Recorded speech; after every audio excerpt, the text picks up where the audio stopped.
What's going on, ladies and gents? Caleb McAllister here, about to get a load of laundry going, and I wanted to show you guys these active laundry detergent sheets that I was sent to try, and I'm going to do that right now.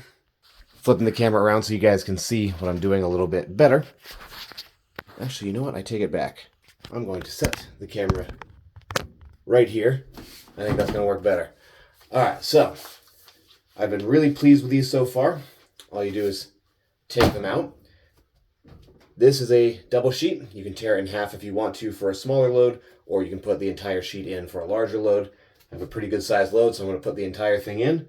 All you do is drop it into the machine and turn your machine on.